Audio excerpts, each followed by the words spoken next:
ஓம் சாய்ராம் நற்பவி. இன்றைக்கி பார்த்திங்கன்னா சிவன்மலை ஆண்டவருடைய சிவன்மலை பற்றி நான் சொல்ல போகிறேன். சிவன்மலை நீங்கள் பார்த்தீங்கன்னா இந்த கோவிலோட சிறப்பு என்னென்னா, அங்கே ஒரு சாமியோட உத்தரவு பெட்டின்னு வச்சுருப்பாங்க. அந்த உத்தரவு பெட்டியில் என்னன்னா, உலகத்தில் இருக்க யாரோட கனவுல போய் முருகர் போய் உத்தரவு கொடுப்பார், இதை வைக்கணும்னு சொல்லிட்டு. அப்படி தான் பார்த்திங்கன்னா இந்த இளநீர் வச்சுருக்காங்க. பார்த்திங்கன்னா கோவில் இருக்கிறது திருப்பூர் மாவட்டம் காங்கேயத்தில் சிவன்மலையில் இருக்க ஊர் இது. ஆனால் இந்த இளநீர் வச்சிருக்கிறது பார்த்திங்கன்னா தூத்துக்குடியில் இருந்து எங்கேயோ ஒருத்தரோட கனவுல சுவாமி 3 நாளாக தூங்க விடலையாம். அவரோட கனவுல இளநீர் வைக்கணும்னு சொல்லி சுவாமி உத்தரவு விட்டு அவர் எங்கெங்கேயோ இந்த கோவிலோட அட்ரஸை கேட்டு சுவாமிக்கிட்ட பூ போட்டு கேட்பாங்களாம். பூ போட்டு கேட்டதில் சுவாமிக்கிட்ட பூ வந்ததுன்னா அதை சுவாமியோட உத்தரவின்படி இந்த இளநீர் வச்சுருக்காங்க.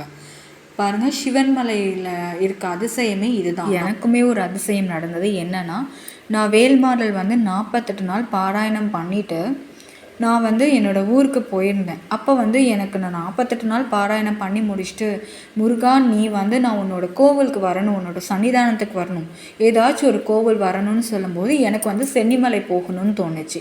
அதே மாதிரியே நான் ஊருக்கு போயிருந்தப்போ சென்னிமலை கோயிலுக்கு நான் போயிருந்தேன். பக்கத்துலேயே பார்த்திங்கன்னா சிவன்மலையும் எனக்கு பக்கத்தில்.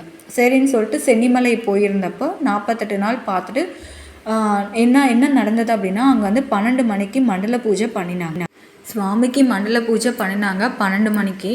அப்போ எனக்கு ரொம்ப டிலே ஆணுச்சு. என்னடா டிலே ஆகுதுன்னு நினச்சிட்டே இருக்கும்போது, சரி ஓகே அவர் ஏதோ ஒன்று நமக்கோசரம் வச்சுருப்பாரு. நான் கண்டிப்பாக கோயிலுக்கு போகும்போது பார்த்திங்கன்னா 12 மணியோட பூஜை, சிறப்பு பூஜை பார்த்திங்கன்னா சுவாமிக்கு எல்லா அபிஷேகமும் பண்ணி அன்றைக்கி கோவிலில் அன்னதானம் சாதத்துலேருந்து நான் எல்லாமே சாப்பிட்டுட்டு வந்தேன்.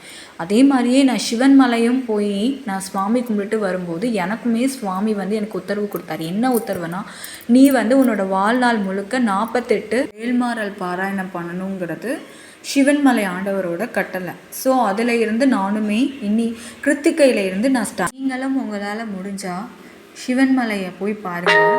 ரொம்ப ரொம்ப ரொம்ப ரொம்ப இந்த தலம் பார்த்திங்கன்னா பவர்ஃபுல்லானது. சென்னிமலையும் அப்படி தான். 1300 படிக்கட்டு இருக்குது சென்னிமலைக்கு. பழனியோட மிக பழமையான கோவில் பார்த்திங்கன்னா சென்னிமலை முருகன். அது செவ்வாய்க்கிழமை காலையில் 4 மணிக்கு மாட்டு வண்டியில் தான் சுவாமிக்கு அபிஷேகம் கொண்டு போகும். பால் அபிஷேகத்துக்கு கொண்டு போகணும். அதுதான் அதனோட கோவிலோட சிறப்பு. நீங்கள் இருக்கிற கோவிலே ரொம்ப பவர்ஃபுல்லான கோவில் ரெண்டுமே இதுதான்.